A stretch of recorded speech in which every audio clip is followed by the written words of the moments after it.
Hey everyone, welcome back to Plain Clothes Faith. I'm Nick, and I'm really glad you're here. Last week, we talked about what it means to walk through spiritual burnout. We discovered that dry seasons don't necessarily mean our faith is failing. Sometimes God is still at work, even when our hearts feel tired. But today, I want to take that conversation one step further. Because sometimes the problem isn't that God feels distant. Sometimes we're just exhausted. Maybe you've been serving faithfully, showing up, helping others, trying to follow Christ the best you know how. And somewhere along the way, you hit a wall. Your prayers feel harder. Your joy feels smaller. Your motivation starts disappearing. You still believe, you still love Jesus. But if you're honest, you're running on empty. If you've ever felt that way, you're not alone. In fact, one of the greatest prophets in the entire Bible found himself in exactly that place. His name was Elijah, and his story reminds us that even the most faithful people can become completely exhausted. So today we're going to look at 1 Kings chapter 19. And I think that we'll discover something beautiful about God's heart. Because when Elijah couldn't take another step, God didn't respond with disappointment. He responded with compassion. Let's begin where Elijah's story takes an unexpected turn. Just one chapter earlier, Elijah had experienced one of the greatest victories recorded in the Old Testament. On Mount Carmel, he stood alone against hundreds of prophets of Baal. The people had been wavering between worshiping the Lord and worshiping false gods. So Elijah issued a challenge. Build 2 altars, prepare 2 sacrifices, call upon your God, and whichever God answered with fire would prove he alone was God. The prophets of Baal cried out for hours. Nothing happened. And then Elijah prayed a simple prayer, a simple faith-filled prayer, and God answered. Fire fell from heaven. It consumed the sacrifice, the wood, the stones, even the water that is then poured around the altar. The people fell on their faces declaring the Lord, he is God. It was an incredible victory, a moment of unmistakable divine power. And if anyone looked like they were standing at the very peak of their faith, it was Elijah. But then everything changed. The next chapter opens with a message from Queen Jezebel. She vowed to kill Elijah, and suddenly the prophet who had stood fearlessly before hundreds of false prophets ran, not because he stopped believing in God, but because he had reached the end of himself. Elijah fled into the wilderness. Eventually, he came to a solitary broom tree, and there he sat down and prayed that he might die. Listen to what he says. It is enough now, Lord. Take my life, for I am no better than my fathers. Those words are heartbreaking. This isn't a man who has lost his faith. This is a man who has lost his strength. And there's an important difference. Sometimes when Christians experience burnout, they begin wondering if something must be wrong with their faith. If I trusted God more, I wouldn't feel this tired. If I were a better Christian, I wouldn't feel this discouraged. But scripture doesn't paint that picture. Elisha wasn't weak because he lacked faith. He was weary because he had been pouring himself out. Think about everything he had endured. Years of standing alone, confronting an evil king, confronting an even more dangerous queen, living through a drought, depending on God for daily provision, standing alone on Mount Carmel, watching God perform one of the greatest miracles in Israel's history, then running for his life. Physically, he was exhausted. Emotionally, he was overwhelmed. Spiritually, he was depleted. Have you ever noticed how often our greatest victories are often followed by our deepest fatigue? Sometimes we expect the mountaintop to carry us for weeks. Instead,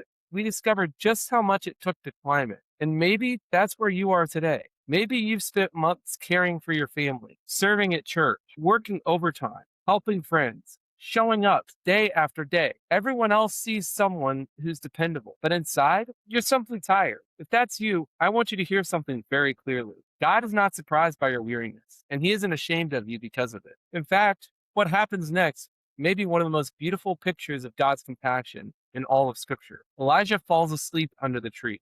Then an angel awakens him with just 4 simple words. Get up and eat. That's it. No lecture, no rebuke, no, Elijah, you should know better. No, why are you acting this way after everything I've done? Instead, God lets him sleep, then gives him food, fresh bread, water, and rest. Elijah eats, drinks, and goes back to sleep. The angel returns a second time. Again, there's no sermon, only another invitation. Get up and eat. Because the journey is too great for you. And I love that sentence. The journey is too great for you. Notice what the angel doesn't say. He doesn't say the journey is too great because your faith is too small. He simply says the journey is too great. God acknowledges that Elijah is carrying more than he can bear on his own. And that's true for us too. There are seasons when life generally feels heavy. There are responsibilities that stretch us, losses that drain us, ministries that cost us, battles that leave us weary. But God never asked us to pretend that those things aren't difficult. Instead, he meets us in our weakness. And one of my favorite pastors, Dr. Martin Lloyd-Jones, served both as a physician and later as a pastor at Westminster Chapel in London.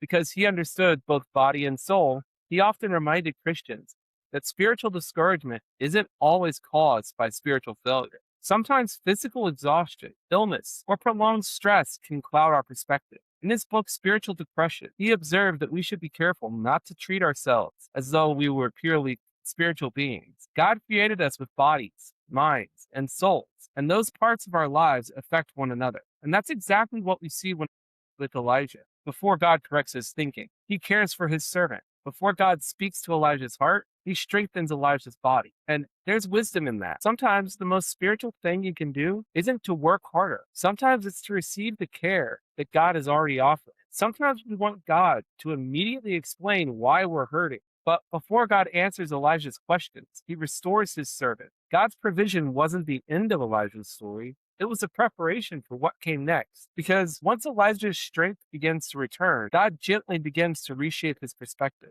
And what happens next may be one of the most comforting moments in all of Scripture. Strengthened by the food that God had provided, Elijah continued his journey for 40 days and 40 nights. He traveled to Mount Horeb.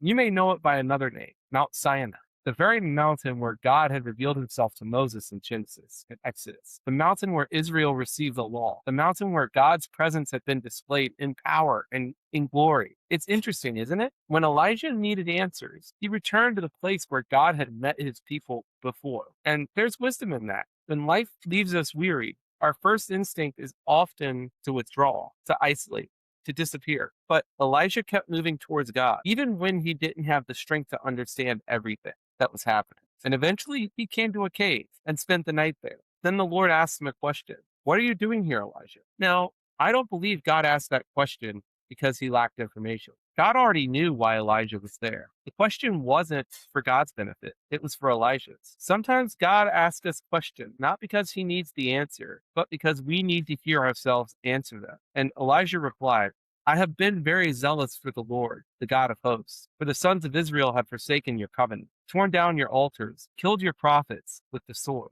and I alone am left, and they seek my life to take it away. Can you hear the loneliness in those words? I alone am left. Burnout has a way of shrinking our perspective. When we're exhausted, it becomes very easy to believe that we're carrying everything by ourselves, that no one understands, that no one else is standing, that we're the only ones still trying. But feelings are real, as they are. Don't always tell us the whole truth. God was about to remind Elijah of that. But the Lord told Elijah to stand on the mountain. Then came a powerful wind, so strong that it shattered the rocks. But scripture says the Lord was not in the wind. Then an earthquake, but the Lord was not in the earthquake. Then fire, but the Lord was not in the fire. Think about that for a moment. Elijah had just witnessed fire fall from heaven on Mount Carmel. If anyone expected God to show up through dramatic power, it was Elijah. But this time, God chose something different. After the fire came the sound of a gentle whisper, whereas some translations beautifully say, a still small voice. When Elijah heard it, he wrapped his cloak around his face and stepped to the entrance of the cave. Not because God had become weaker, but because Elijah needed something different. Sometimes we spend our lives looking for God in the spectacular, the next miracle, the next emotional mountaintop, the next dramatic answer. All the while, God is faithfully meeting us through his word, through prayer, through the quiet work of his spirit, and through the ordinary rhythms of walking with him one day at a time. Don't misunderstand me. God still works miracles. He's still all powerful. He still answers prayers in extraordinary ways. But for most of the Christian life, our faith isn't sustained by constant mountaintops experience. It's sustained by God's daily perspective, the same and daily presence. The same God who met Elijah in the whisper is the God who promises to be with us every single day. And once again, God asked Elijah, what are you doing here, Elijah? Only now Elijah is ready to hear what comes next. Because after restoring his strength and renewing his perspective, God gives his weary servant something he desperately needed, hope. God's answer to Elijah isn't simply, keep going. It was far more gracious than that. The Lord gave Elijah a renewed purpose. He instructed him to return and anoint Hazael as king over Amram, and Jehu as king over Israel, and Elisha to become the prophet who would one day follow him. Think about what God is doing. Elijah came to the mountain believing his ministry was over, but God tells him, I'm not finished with you. Sometimes burnout convinces us that our usefulness has come to an end, that because we're tired, or discouraged, or struggling, God has set us aside. But that's not how God works. The same God who called Elijah was still calling him to walk one more step,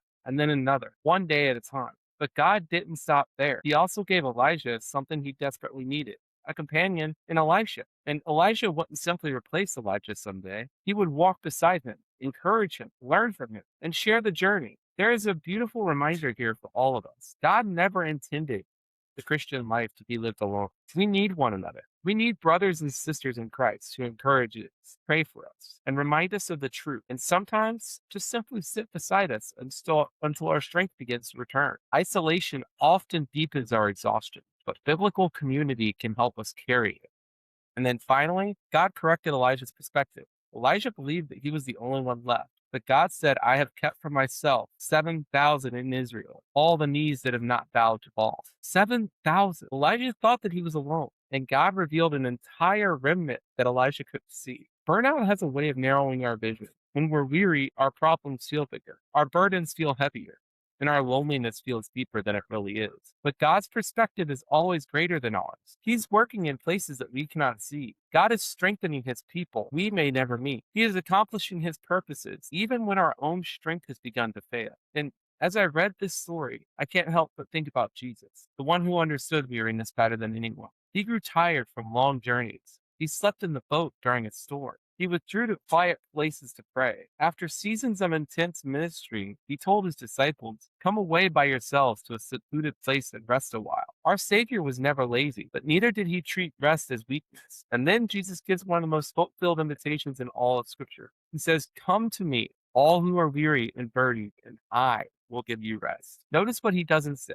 He doesn't say, come to me once you've gotten yourself back together. He doesn't say, come back when you're stronger. He says, come exactly as you are, weary, burdened, running on empty. Because the rest Jesus offers is more than physical. It's rest for our souls. The kind of rest that reminds us we don't have to carry the weight of this life alone. And maybe today you feel a little like Elijah. You've been trying to keep going, trying to stay faithful, trying to serve well, but inside you're tired. If that's you, don't hear this episode as another reason to try harder. Hear it as an invitation to come to the God who meets the weary people with compassion, the God who restores before he redirects, the God who feeds before he sends, the God who speaks with gentleness before he asks us to take the next step. He hasn't given up on you. He's not finished with you yet. And if you're willing to trust him, he will provide the strength you need for whatever he has called you to do next. Thank you so much for joining me this week on Plainclothes Faith. This episode encouraged you. I hope you'll share it with someone who may be feeling weary today. And remember, our hope has never rested in how strong we are.